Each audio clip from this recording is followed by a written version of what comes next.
Welcome back to the LC Coins World Coin Review and Value, the ultimate destination for rare coin discoveries, numismatic treasures, and the hidden. We are diving deep into the fascinating and often overlooked world of the 1986 D Roosevelt dime, a coin that carries a rich history and reflects the enduring legacy of American numismatics. Although small in size, the dime holds immense historical and cultural value, especially when considering the impact and design evolution of the Roosevelt series. The 1986 D Roosevelt dime was struck at the Denver Mint, one of the primary facilities of the United States Mint, and is denoted by the small D mint mark located on the obverse of the coin just above the date and to the right of the base of Roosevelt's neck. This mint mark tells us that this particular coin was produced in large quantities, but also opens the door to examining minting quality, strike differences, and the potential for valuable varieties. The Roosevelt dime was first introduced in 1946 as a tribute to President Franklin Delano Roosevelt following his death in 1945. His leadership during World War II and his advocacy for polio research through the March of Dimes made him a fitting figure to be honored on the dime. The coin's design was created by John R. Sinek, chief engraver of the United States Mint, and features a left-facing portrait of Roosevelt with strong yet simple features that convey both dignity and determination. His initials J.S. appear at the base of the bust, which sparked controversy during the Cold War era due to confusion with Joseph Stalin, but the Mint quickly clarified that these initials belonged to the sculptor and not the Soviet leader. On the reverse of the 1986 D Roosevelt dime, you will find a torch flanked by an olive branch on the left and an oak branch on the right, representing liberty, peace, and strength respectively. The words United States of America and one dime appear along the outer rim, while the national motto Pluribus Unum, meaning out of many one, is inscribed above the torch. This design has remained largely unchanged since 1946, maintaining a strong sense of continuity and identity for the denomination and offering collectors a series that is both historically stable and rich in potential for detailed study. The 1986 D Roosevelt dime is composed of a clad composition featuring outer layers of 75% copper and 25% nickel bonded to an inner core of pure copper. This was part of the broader shift away from silver coinage that began with the Coinage Act of 1965 due to the rising cost of silver and the hoarding of silver coins by the public.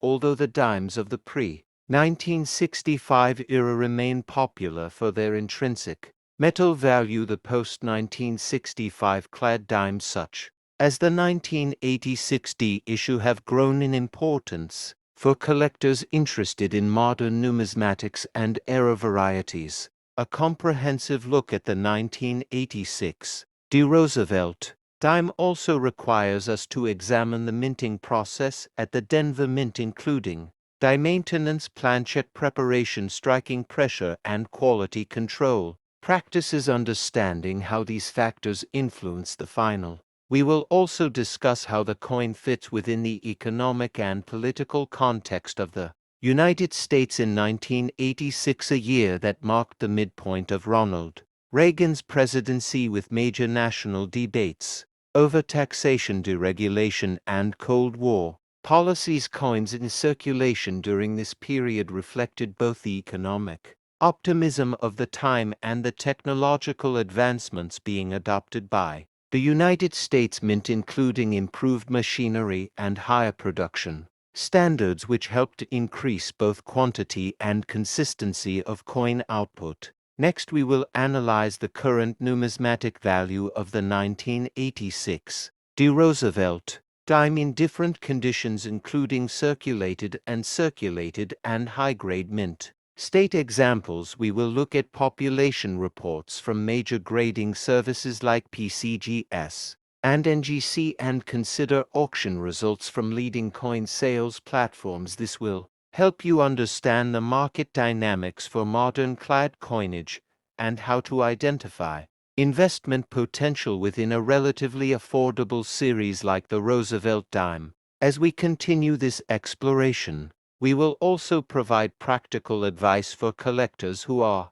assembling a Roosevelt dime set, including tips for finding 1986 D examples in pocket change coin rolls or local dealers, as well as strategies for storing, preserving, and grading coins to protect your collection. For the future, we will look at display options, historical documentation, and how to record provenance to add depth and meaning to your holdings. So whether you are a beginner looking to get into coin collecting or a seasoned numismatist interested in expanding your understanding of modern United States coinage, this in-depth feature on the 1986 D Roosevelt dime offers everything you need to appreciate the full value and story behind this coin, from its origins and design to its modern significance and collectible appeal. This is a journey into the heart of American coin history right here on LC Coins World. Then once in slightly different positions,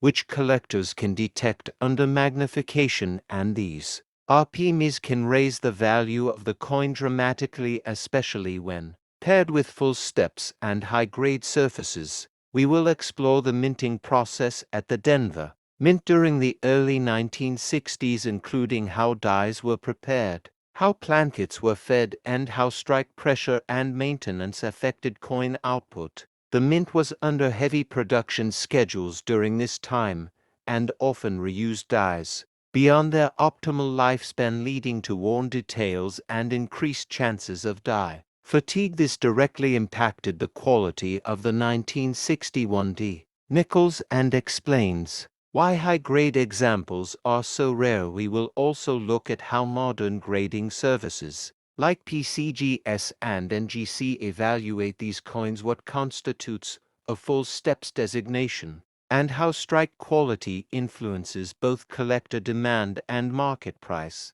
Throughout this video, we will compare certified examples from various grades, showing the differences between circulated coins, mint state, 60 to 65 examples, and those elusive MS66 or higher full steps pieces. We will analyze past auction results, recent price guide updates, and the impact of registry set competition on the value of this coin. Serious collectors who build Jefferson Nickel registry sets often pay large premiums for key date full steps coins like the 1961 D, and this has driven the market upward over the past 2 decades. We will also place the 1961 D Jefferson Nickel in historical and numismatic context, discussing the role of the nickel in commerce during the early 1960s, the design legacy of Felix Schlag, who later saw some of his design elements revised in the early 2000s, and the cultural place of Jefferson as a symbol of American ideals of liberty and learning. The coin represents more than a denomination. It is a tribute to a founding father and a reflection of minting technology and quality control in mid-20th century American. For collectors looking to acquire the 1961 D Jefferson Nickel, we will provide in-depth guidance on how to find high-grade examples, what to look for in full steps designations, how to spot repunched mint marks, and what red flags to watch out for when buying raw coins online or at coin shows. We will also examine population reports from the major grading services to show just how rare top-tier examples really are, and by the end of this 2-hour deep dive, you will have a full understanding of the history, the minting process, the collector market, and the investment potential of the 1961 D Jefferson Nickel. Whether you are a casual viewer, new coin collector, or a seasoned numismatist, the story of this coin will enhance your appreciation for the depth and richness of American coinage. This is LC Coins World, where we turn coins into history lessons and history into collectible treasures. So stay tuned for a detailed journey through one of the most interesting nickels ever produced by the United States Mint, the 1961 D Jefferson Nickel, where today we take a deep dive into the rich and fascinating history of the 1776 to 1976 Washington Quarter dollar. This coin is not just a piece of currency, it is a commemorative representation of the American Bicentennial celebration, which marked 200 years since the signing of the Declaration of Independence. This quarter stands apart from standard Washington quarters due to its unique reverse design and the significant historical moment it represents. The idea for a special coin to commemorate America's 200th birthday began to take shape in the early 1970s. Congress authorized a series of commemorative coins to mark the bicentennial, which included the quarter, the half dollar, and the dollar coins. Unlike other coins that carry a single date, the bicentennial quarter features a dual date of 1776 to 1976, symbolizing the span of 2 centuries of American freedom, liberty, and democracy. The obverse of the coin features the familiar image of George Washington, based on a model by Jean-Antoine Houdon, sculpted by John Flanagan in 1932. This design was retained as a sign of continuity and reverence for one of the nation's founding fathers. However, the reverse design was specifically created to honor the spirit of the bicentennial. For this, the United States Treasury and the U.S. Mint launched a national competition to find new designs that would represent the American ideals and heritage. The winning design for the quarter was created by Jack L Ahr, a commercial artist whose image features a colonial drummer boy in full military attire standing proudly with a stylized torch of victory encircled by 13 stars, symbolizing the original 13 colonies. The image evokes a strong sense of patriotism and links the past to the present, reflecting the fight for independence and the values the country continues to uphold. The coin was minted between 1975 and 1976, but no quarters minted during this period carry either of those years as a date. All bicentennial quarters are marked with the dual date 1776 to 1976. They were struck at 3 different mints, including Philadelphia, Denver, and San Francisco. The coins from San Francisco include both proof and silver-clad versions, which were offered in special collector sets. The standard circulation strikes were made of copper and nickel-clad, while the special edition proof and circulated coins contained 40% silver, which made them highly desirable among collectors. The production of the bicentennial quarter was massive, with over 1.6 billion coins struck for circulation. This ensured that nearly every American could hold a piece of history in their hands. Despite the large mintage, some variations and minting errors, such as double die obverses or off-center strikes, have become valuable finds in the numismatic world. Collectors often look for coins in pristine and circulated condition, or in special mint packaging. Those bearing the S mint mark with silver content are particularly treasured.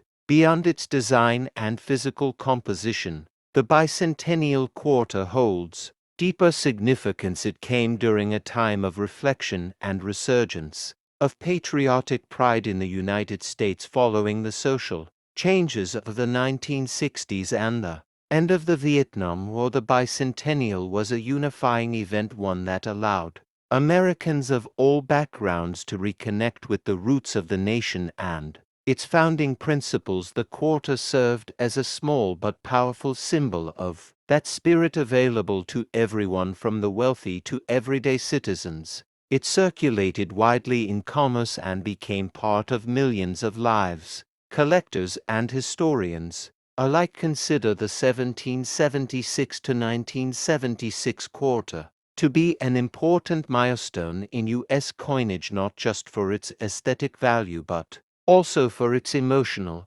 and cultural resonance with generations of Americans.